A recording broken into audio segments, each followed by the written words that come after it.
In the dead chill of 18th century Russia, long before sunrise broke the frost, a single horse-drawn carriage would slip out from a towering estate cloaked in darkness. Its wheels creaked over frozen soil, leaving behind something far colder, a lifeless body dumped like garbage into the snow. Sometimes no one dared ask questions. Sometimes no one needed to. The locals knew where the body had come from. They knew who had sent it. I'm your host, Cloaked Testament, and this is the time-worn record where we deep dive into history's most intriguing stories, unveiling the mysteries and truth that lie below, possibly forgotten. She was no shadowy outlaw or low-born criminal. She was Countess Darya Ivanovna Saltikova, widowed aristocrat, devout patron of the church, and one of the wealthiest women in Russia. But behind her lavish walls, she ruled not with grace, but with a whip. With boiling water, with fire, with unimaginable cruelty. This is the story of how a woman, born into power, used it to build a kingdom of pain. A fortress of fear, a personal hell for those under her roof. And how, against all odds, two grieving peasants took on the impossible and brought the demon of Moscow to her knees. To understand Saltykova's descent into horror, we have to start with the world that made her possible. 18th century Imperial Russia was a society, carved from hierarchy and cemented in cruelty. At the top, the Empress. Beneath her, sprawling noble families with vast estates, political clout, and an almost divine right to rule. And beneath them, far beneath them, millions of serfs. Serfs were not just peasants.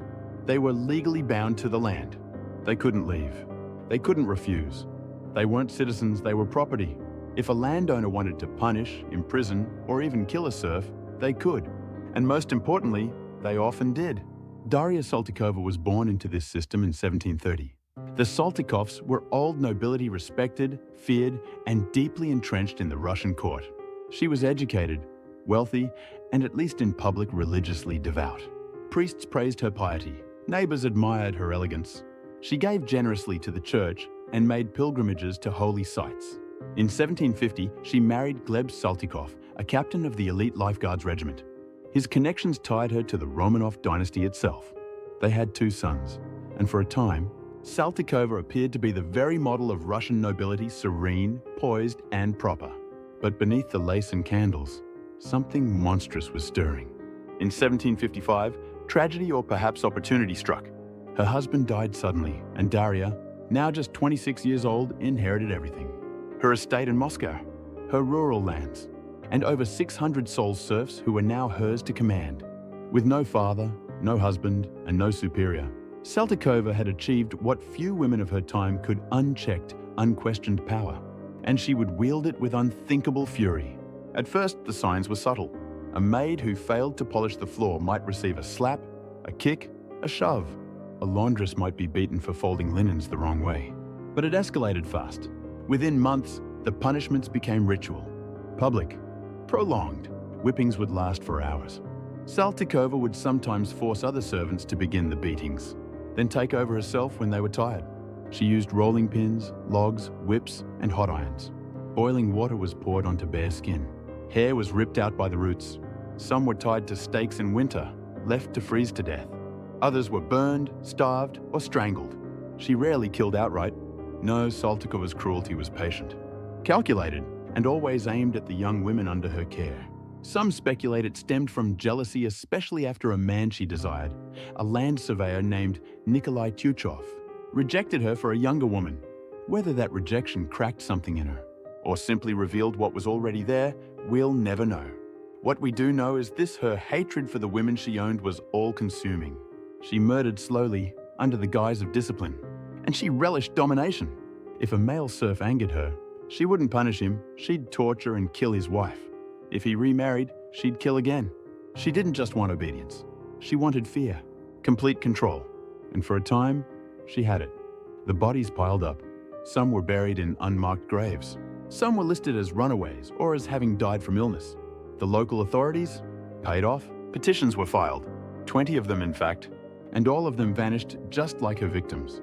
Saltykova believed she was untouchable, and for years she was. But even the cruelest systems have weak points. And in 1762, two grieving serfs named Ermolai Ilyin and Stepan Martinov became that crack in her wall.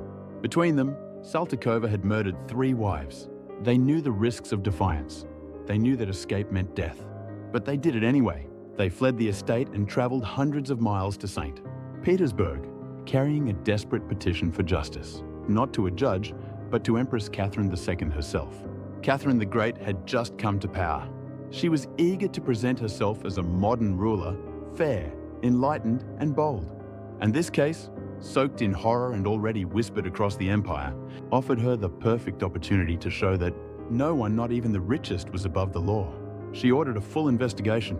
For the first time, the veil was lifted. The inquiry took 6 long years. Saltykova denied everything. Witnesses were terrified. Many feared that if she were acquitted, they'd be next. But the investigators were relentless. They cross-examined records, exhumed bodies, and tracked down families of the missing. Of the 138 suspicious deaths, evidence was strong enough to convict her of 38 murders. In truth, the number may have been far higher. Now came the question, how do you punish a noblewoman? In a system built to protect her? Execution was out of the question. Catherine had abolished capital punishment, and killing someone from the Saltykova family could provoke backlash from other nobles. So Catherine crafted something else, a punishment worse than death. In October 1768, Darya Saltikova was dragged into Moscow's Red Square. She was chained to a platform, forced to stand as the crowd jeered and spat. Around her neck, a sign read, "This woman has tortured and murdered." After an hour of public disgrace, her titles were stripped, her lands confiscated, and she was sentenced to life imprisonment in total isolation. She was locked in a stone cell beneath the Ivanovsky convent in Moscow. A candle was lit briefly once a day when her food was brought. She had no human contact, no voice but her own. She spent 11 years in that darkness, before being moved to another stone room with a barred window. By then she was broken. Visitors reported her cursing, screaming, muttering to herself.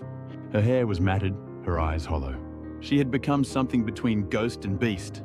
She died in 1801, after 33 years of solitary confinement. She never repented, never confessed. But her downfall sent shockwaves through Russia. It was a message the nobility were not invincible. Power had its limits. Still, the system that bred her the institution of serfdom remained for nearly another century. Others abused, others killed. But Darya Saltikova became the symbol, the warning, the grotesque exception that exposed the cruel rule. Some say she was mad, others say she was evil. But perhaps the truth is simpler and far more frightening. Perhaps she was the inevitable product of a world where one person could legally own another, where pain was property, where silence was currency. Her story asks a question that still echoes today. What happens when a society allows unchecked power? Sometimes you don't get a tyrant. You get a monster in silk gloves. If stories like this compel you, if you believe the past has teeth, and that the darkest corners of history still have something to teach us, then subscribe. Because sometimes the scariest stories are the ones that actually happened.